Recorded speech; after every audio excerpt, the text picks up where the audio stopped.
오늘은 부활주일입니다. 부활절은 성탄절과 함께 우리 기독교에 있어서 아주 중요한 날이죠. 부활은 주님의 부활은 기정사실이고 또 주님은 부활하셔서 지금도 살아계시고 또 우리와 동행하시는 분이십니다. 그래서 우리 기독교에 있어서는 아주 중요한 날이고 또 의미 있는 날인데 여러분들은 부활절을 어떻게 생각하고 어떻게 보내고 계십니까?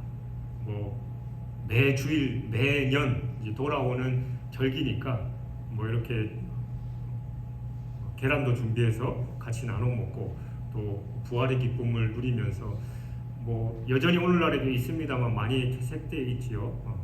조금 이제 등한시라기보다도 조금 소홀하는 경향이 있는데 부활주일 새벽에는 보통 이제 연합 새벽 기도회를 드려서 주님의 부활을 뜨겁게 찬양하고, 그래서 우스갯소리로 예전에 부활주일만 되면 특히 이제 믿음 좋은 우리 집사님 권사님들이 주님 부활하셨다고 하얀 흰 옷을 입고 이 새벽 기도하는 모습을 보면서 특별히 이제 택시 기사들이 놀랬다라고 하잖아요. 흰 소복 입고 막 다니니까 귀신인 줄 알고 그런 우스갯소리도 있습니다만, 우리가 그렇게 우리 나름대로 큰 절기니까 기뻐하면서 하나님께 특별한 예배를 드리는 그 정도의 혹시 부활절로 머물지 않았는지 우리 스스로를 돌아봐야 합니다. 부활절은 우리 그리스도인들에게는 명실상부한 축제의 날이고 또 우리에게 확신과 소망과 기쁨이 되는 날입니다. 그리고 우리는 부활의 증인으로서 살아가야 하는 존재들인데, 세상 사람들에게 우리가 부활을 증거하고 전할 때 어떤 말을 해야 하나라는 거죠. 여러분, 주님 부활하셨습니다. 단순하게 흔히 하는 선거 공약처럼 주님 부활하셨습니다라고 그들에게 하면 과연 그들에게 감흥이 있을까요? 그래서 어떡하라고 흔히 하는 말로 so what? 부활절이 우리에게 어떠한 중요한 의미이고 또 우리가 증거했을 때 다른 사람들에게 어떠한 의미로 와 닿아야 하는지가 중요하다라는 겁니다. 이 기독교의 핵심, 예수 그리스도께서 십자가에서 죽으시고 3일 만에 부활하셨습니다. 이게 말 그대로 복음이잖아요. 우리 죄를 위해서 십자가에서 대신 죽으셨고 3일 만에 부활하셨다라는 거 우리가 믿고 이 자리에 나와서 예배를 드리고 있는데, 우리는 얼마만큼 그걸 제대로 믿고 있으며 또 우리가 믿는 걸 세상 사람들에게 어떻게 증거할 때 그들 역시 이 부활의 사건을 우리와 똑같이 기쁨으로 또 축제로 여기면서 주님 앞에 나와서 예배하는 삶을 살도록 할 수 있느냐라는 겁니다. 부활이 모든 사람에게 기쁨이 되기 위해서는 다른 게 없습니다. 그들의 삶에 있어서 그들의 운명을 결정짓는 중요한 사건이어야 합니다. 뿐만 아니라 이 부활의 사건이 그냥 하는 말이 아니라 진짜 논리적이고 또 그들의 이 받아들이기에 합당한 사건이어야 된다라는 거죠. 그래서 그들이 이게 진짜구나 라고 자신의 모든 것을 맡길 수 있는 그런 진리가 말 그대로 복음이 되어야 한다라는 겁니다.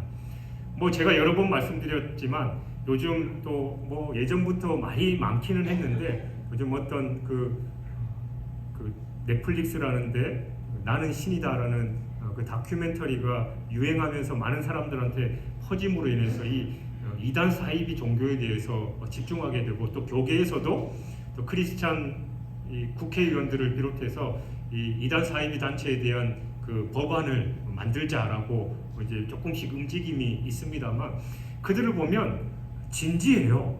진짜 이거구나 싶어서 자신의 인생 모든 것을 다 바치는 사람들입니다. 부끄러운 얘기입니다만 그들의 열정에 비해서 우리는 얼마만큼 이 진리를 믿고 있으면서 열정적으로 신앙생활 하냐라는 거죠. 그들처럼 전 재산 바치는 사람 요즘 들어서 별로 없고, 직장생활이고 모든 걸 다 뒤로 한 채 그 모든 걸 몸과 마음을 바쳐서 헌신하는 사람 우리 교회에 있어서 지극히 찾아보기 힘듭니다. 심지어는 몇십 년 신앙생활에서 하나님께서 성도님께 이 일을 맡기시는데 좀 했으면 좋겠습니다 하면 저는 이런 것 때문에 힘들고 이러니까 저떻고 이유 핑계 대기가 일수지 정말 열심으로 자기의 모든 것을 바쳐서 신앙생활하고 주님의 나라와 의를 위해서 헌신한 사람이 드물다라는 그런 사실입니다. 그렇다면 그들은 비진리, 우리가 손가락질하고 야 어떻게 저런 말에 속아 넘어가냐라고 하는 그런 곳에는 그 사람들이 자신의 모든 것을 바치는데, 왜 우리는 진리를 믿고 살아계신 하나님을 믿으면서 이 진리의 복음이 그들 귀에는 아이고 뭐 저 예수쟁이들 또 하는 소리지 그렇게 치부되냐라는 겁니다. 부활에 앞서서 우리는 먼저 예수님의 십자가의 죽음을 언급해야 됩니다. 왜냐하면 죽음이 없으면 부활이 없기 때문입니다. 예수님의 십자가 죽음은 제자들과 또 그 당시 주변 사람들에게 있어서는 어떤 의미였을까요? 뭐 부활을 위한 전주곡이었을까요? 사실 그렇지 않습니다. 왜냐하면 그 당시에 부활을 믿었던 사람들이 거의 없었습니다. 심지어는 예수님이 부활하셔서 그들에게 나타나셨을 때조차도 믿지 않는 제자들과 또 주님을 따르던 사람들이 많이 있었습니다. 그들은 예수님이 잡히시던 날 다 도망갔습니다. 다 뿔뿔이 흩어졌지요.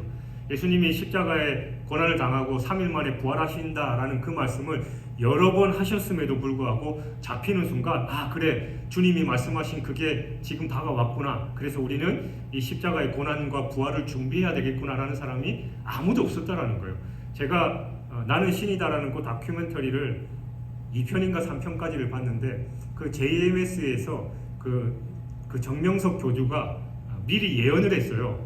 이제 1999년에는 환란을 당하고 예수님이 십자가를 진 것처럼 그런 고난을 당하게 될 거다 그랬는데 뭐 그 예언이 맞았는지는 뭐 우연의 일치인지는 모릅니다만 1999년에 정명석이 잡혀서 교도소에 들어가요.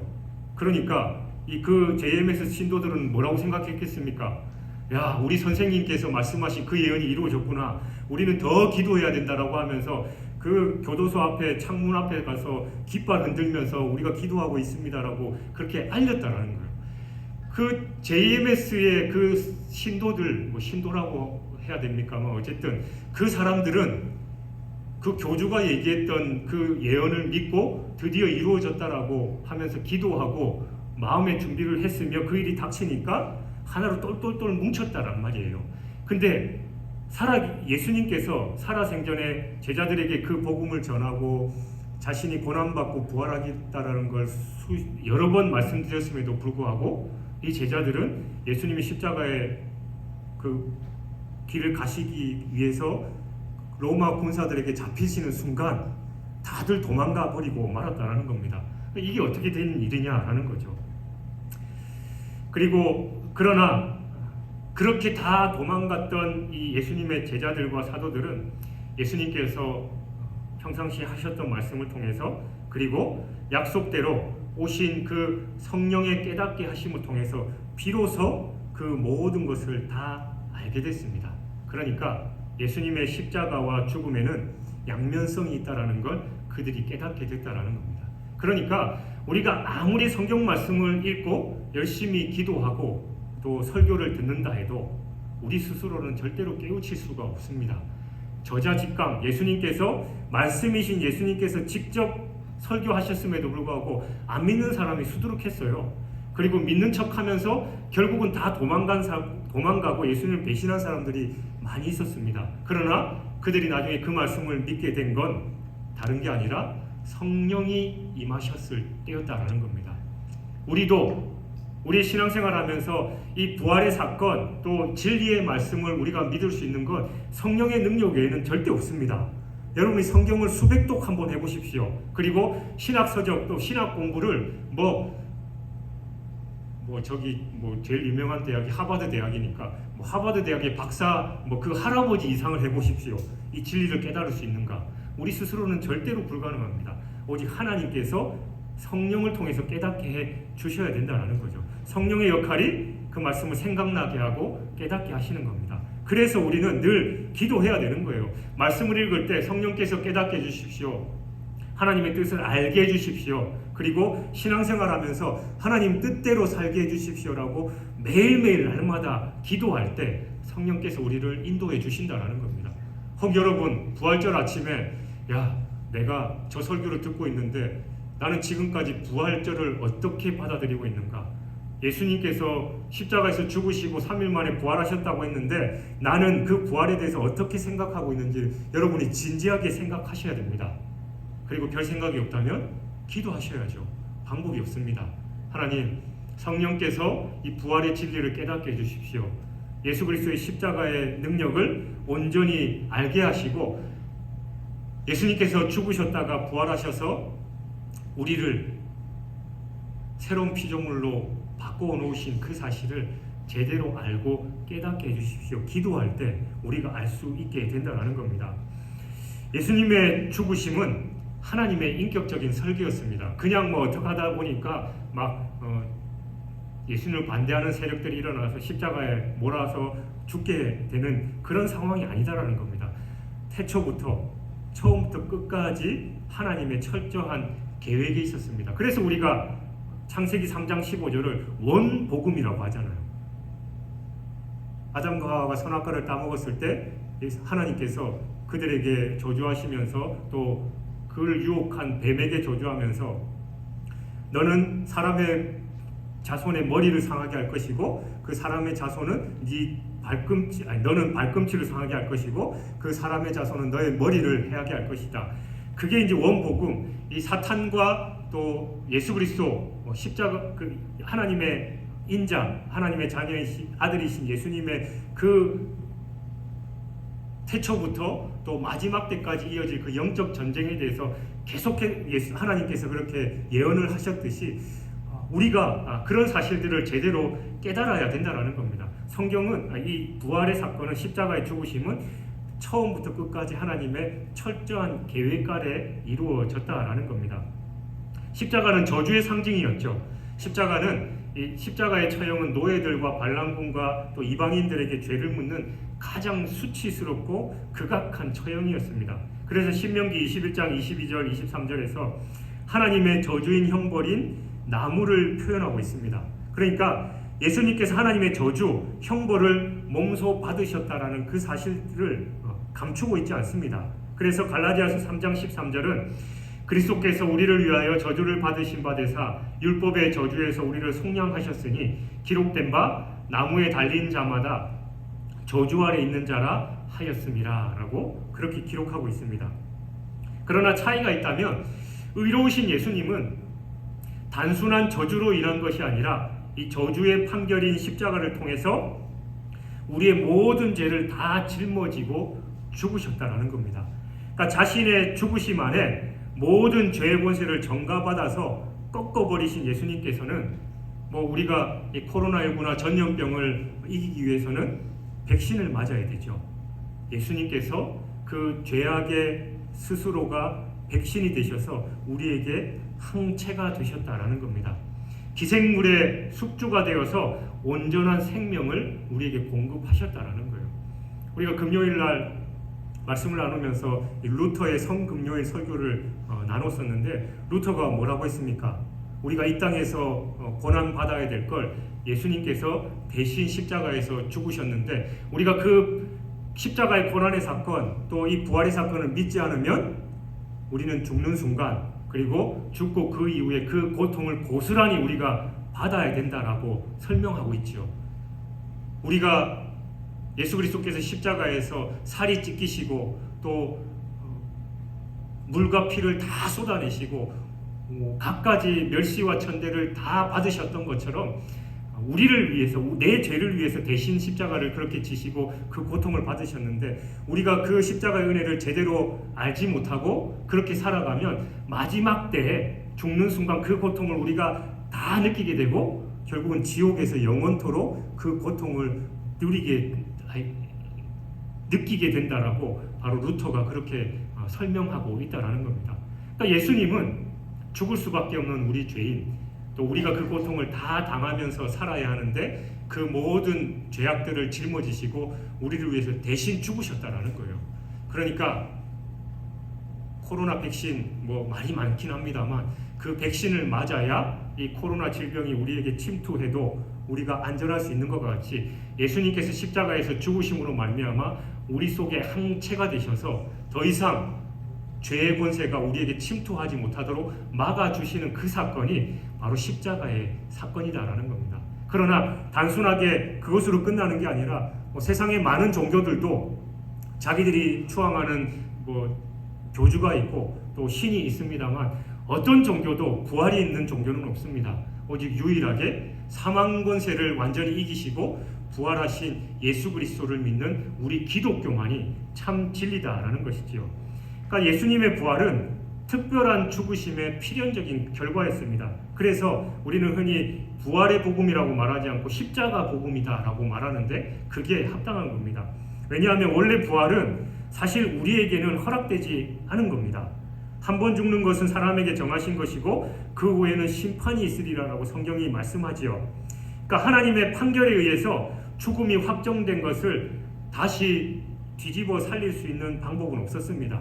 우리가 태초에 아담과 하와가 선악과를 따먹는 순간 우리는 반드시 죽어야 될 운명이었습니다. 그러나 하나님께서 우리를 사랑하셔서 독생자를 보내셔서 대신 죽게 하심으로써 그 죄값을 다 해결해 주셨다라는 것이죠. 우리는 부활을 통해서 전혀 다른 질적인 변화를 경험해야 됩니다. 죽을 수밖에 없는 우리의 삶이지만 우리는 예수 그리스도의 죽으심과 부활을 통해서 투명한 영이 됐고 또 하나님께서 기뻐하시는 새 피조물이 된 것입니다. 전혀 새로운 하나님의 형상으로 회복된 것이지요. 하지만 예수님의 부활은 특별한 죽으심에 대한 결과였습니다.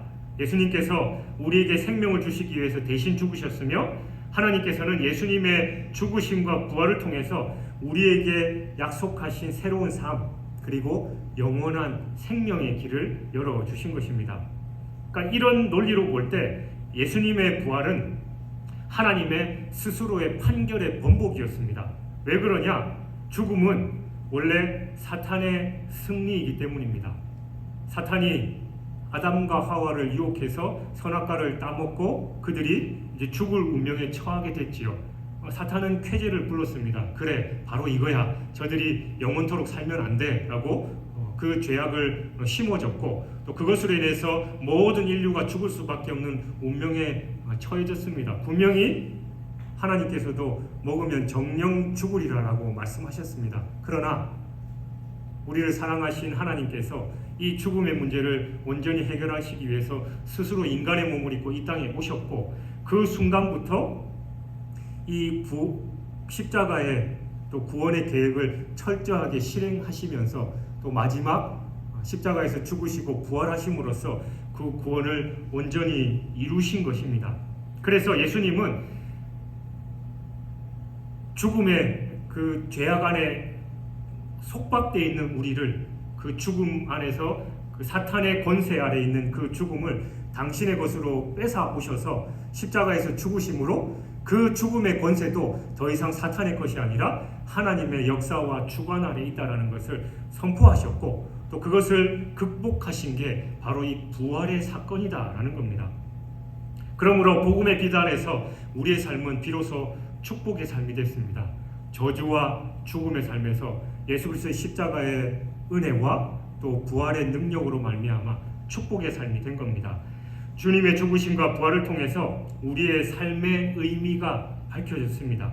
이렇게 알게 하신 것이 예수님의 십자가이고 이제 우리가 죽은 것은 죄와 불신앙에 대해서만 죽었습니다. 하나님 없는 것, 헛된 아집, 집착, 두려움, 절망에서만 우리가 죽게 됐고 하나님에 대해서는 우리가 다시 살게 됐습니다. 영적 부활은 이미 우리 안에 경험되고 있습니다. 은혜 안에 있을 때 새로운 정체성이 생기는 것을 우리는 경험했습니다. 바울은 자신의 복음을 십자가의 도라고 말했습니다. 예수님을 믿는다라는 것은 예수님과 연합해서 그의 죽으심 안으로 들어가는 것이다 라고 역설했습니다. 이 비밀이 바로 십자가의 도인 것이지요. 그 십자가의 죽음이 우리를 대신 값주고 다시 사는 결과를 낳았고 우리의 신분을 주님과 동등한 신분으로 바꾸셨으며 우리를 주님과 같은 인생 궤도로 안내했다라는 겁니다. 예수님께서 십자가에서 죽으시고 부활하신 후에 제자들에게 나타나셨을 때 제자들은 예수님의 부활을 전혀 믿지 못하고 여전히 반신반의하고 있었습니다. 그들은 나타난 예수님을 단지 영으로만 생각했어요. 그러니까 귀신으로 생각했다라는 거예요. 이에 예수님은 자신의 손과 발을 보여주시고 만지도록 해서 자신이 살과 뼈가 있음을 알리셨습니다.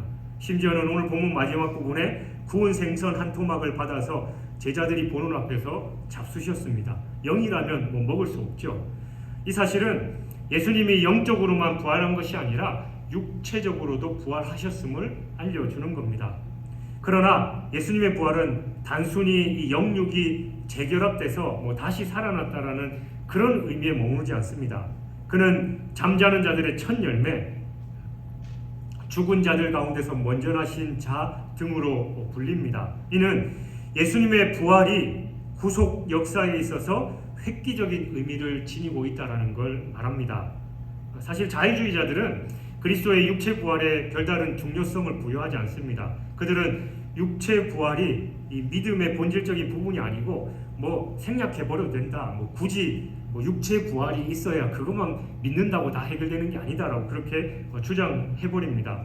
이와는 다르게 정통주의자들은 부활의 역사성은 인정하지만 신앙의 대상으로 인정하지는 않습니다. 그러나 우리는 분명한 성경의 증언을 무시하거나 그 중요성을 약화시키는 그 시도들을 받아들일 수 없습니다. 육체 부활은 분명한 성경의 증언으로서 예수 그리스도가 하나님의 아들이심을 계시하는 아주 중요한 사건입니다. 예수님은 제자들에게 나타나셔서 손과 발의 흔적을 보여주시고 생선을 잡수셨습니다. 만약 예수님의 육체 부활을 부인한다면 이 성경 저자들의 진실성이 훼손될 수밖에 없습니다. 성경에 명백히 증거되어 있는 사실을 부인하면서 어떻게 참된 믿음을 가질 수 있겠냐라는 거죠. 예수님의 부활은 그가 하나님의 참 아들이라는 증거입니다. 또한 죽음 이후에 영원한 세계가 있음을 보여주는 가장 확실한 증거입니다. 부활을 통해서 예수님은 참된 본향이 어디인지를 보여주셨고 또 우리 인간이 지향해 가야 할 그 방향을 제시해 주셨습니다.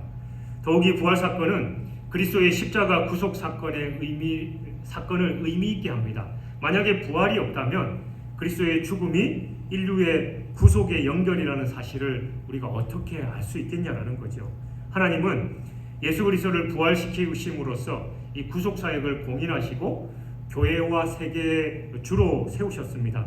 결국 부활은 이 구속 사역의 결정이자 또 완성으로서 기독교 신앙의 가장 중요한 부분임이 명백한 겁니다. 그리스도의 부활을 단순히 죽었던 사람이 다시 살아나 호흡하는 데 의미가 있지 않습니다. 만약에 그렇다면 예수님이 공생의 기간 동안 나사로도 살리셨고 회당장의 딸 야이로도 회당장 야이로의 딸도 살리셨잖아요. 그것과 별반 다를 게 없습니다.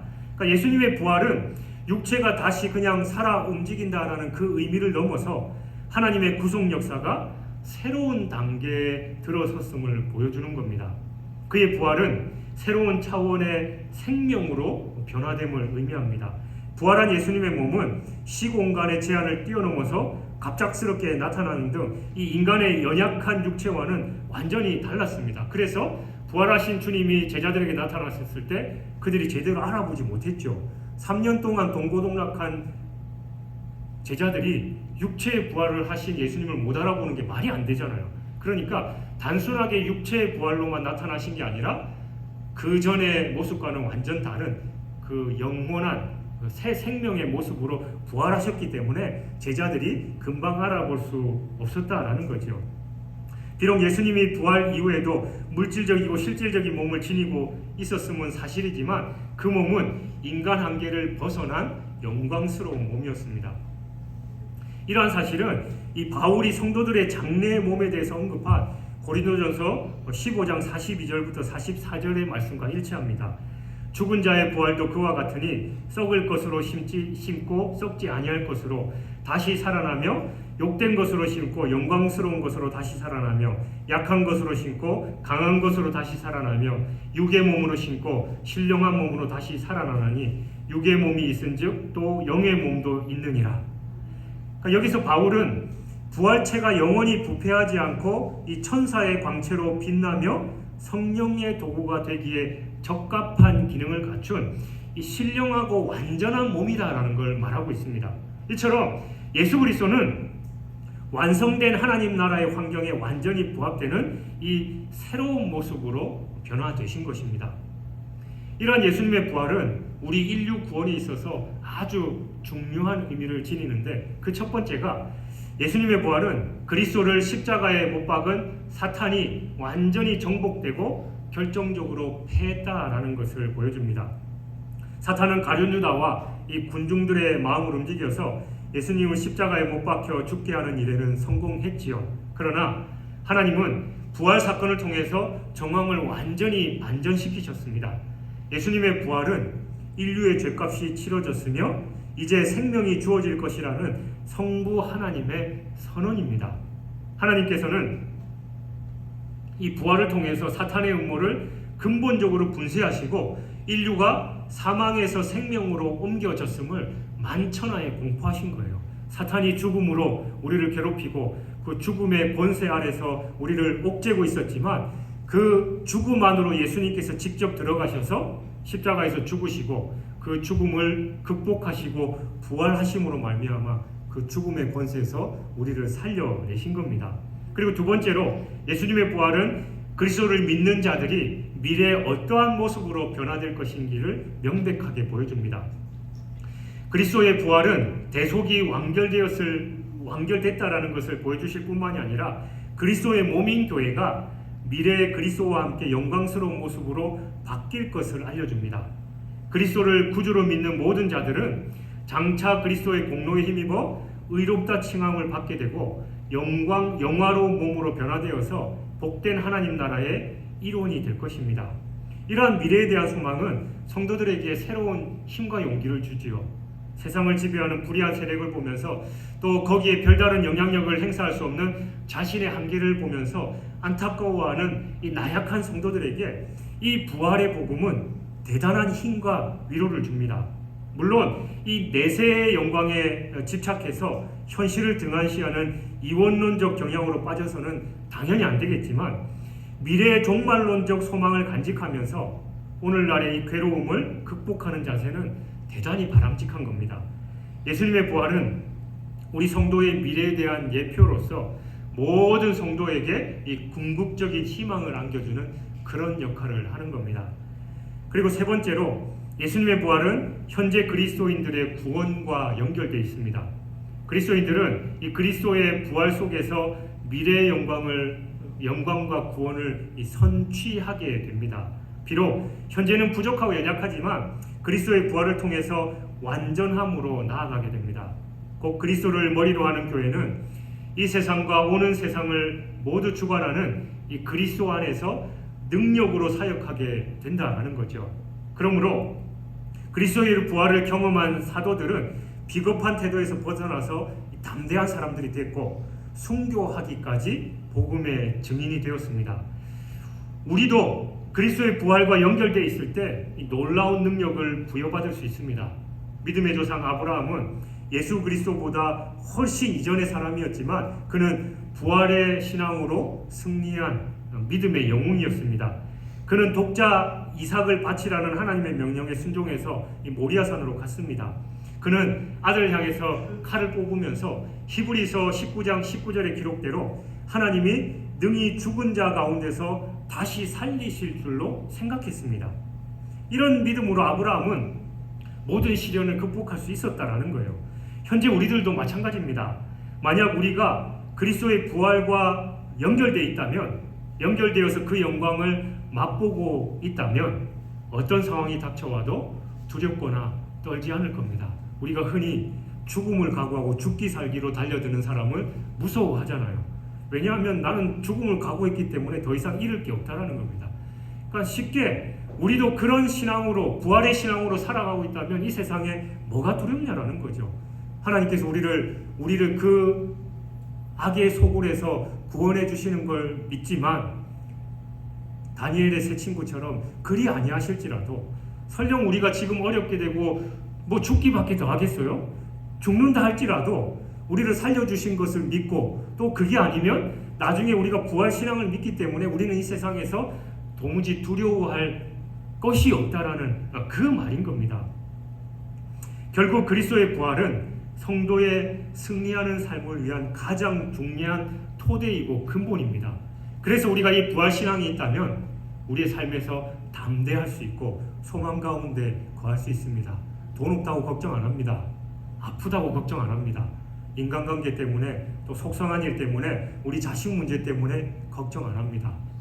사망 권세를 이기신 그 부활의 주님을 믿는 사람들은 부활의 신앙으로 소망 가운데 거할 수 있기 때문입니다. 사랑하는 여러분, 기독교는 부활의 종교입니다. 죽음을 넘어선 생명의 종교입니다. 만약 기독교에서 이 그리스도의 부활을 부인한다면 기독교는 있을 필요도 없고 여러분들이 그 부활 신앙이 없다면 신앙생활에 아무 의미가 없습니다. 우리는 예수님의 부활을 더 확실히 믿고 그 의미를 잘 음미해서 보다 바른 신앙생활을 해야 합니다. 다른 방법 없다고 그랬죠. 기도해야 됩니다. 성령께서 깨닫게 해 주셔야 되는 겁니다. 우리는 예수님의 부활을 그렇게 제대로 믿고 신앙생활을 해야 합니다. 예수님께서 요한복음 11장 25절 26절에서 이렇게 말씀하십니다. 나는 부활이요 생명이니 나를 믿는 자는 죽어도 살겠고 무릇 살아서 믿는 자는 영원히 죽지 아니하리니 이것을 내가 믿느냐? 주님께서 여러분에게 질문하고 계십니다. 하나님의 아들은 한 마리 양, 잃은 양 한 마리 우리를 찾기 위해서 깊은 골짜기에 그 양의 세미한 음성을 들으면서 찾아 나서셨습니다. 예수님은 깊고 어둡고 차가운 바다 밑으로 실종된 그 하나님의 자녀를 위해서 그 깊은 물속으로 잠수해서 우리에게 찾아오셨습니다. 예수님은 태풍과 허리케인과 해일과 같은 또 지진과 같은 문제를 해결하기 위해서 진앙으로 태풍의 눈안으로 직접 찾아 들어오셨습니다. 그리고 그 죽음의 이유를 우리에게가 아니라 그 고통의 원인을 우리에게 전가시킨 게 아니라 자신이 모든 걸 끌어안고 십자가에서 지셨습니다. 십자가는 마귀의 음모가 아니었습니다. 십자가는 악에 대한 희생이 아니었습니다. 우리의 구원을 이루시기 위하여 예수님이 화목제물, 대속제물이 되셔서 새로운 천국의 백신이 되어주신 것, 그것이 바로 십자가입니다. 예수님께서 결국 우리 안에서 하나님의 형상을 찾으시고 회복시키시고 우리의 삶을 완전히 새로운 것으로 바꾸신 게 십자가의 능력입니다. 십자가에서 우리의 운명에 대한 하나님의 거룩한 번복이 일어났다라는 거예요. 반드시 죽으리라 하셨지만 십자가를 통해서 우리를 다시 살려내신 겁니다. 우리의 이름이 바뀌었습니다.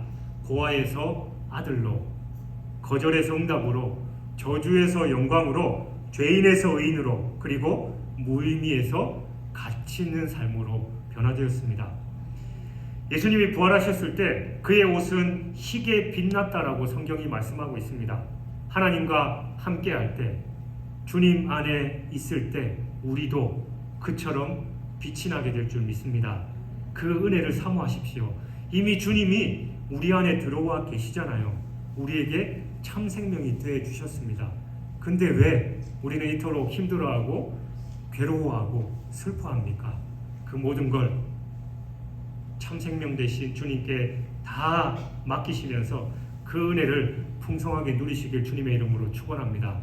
그리고 여전히 세상에서 어둠 속에서 고통 속에서 죽음의 굴레 속에서 두려워하고 있는 그들에게 이 진리의 복음을 증거함으로 그들도 주님께로 돌아올 수 있도록 하는 십자가의 증인, 부활의 증인이 되는 저와 여러분의 삶이 되시길 주님의 이름으로 축원합니다.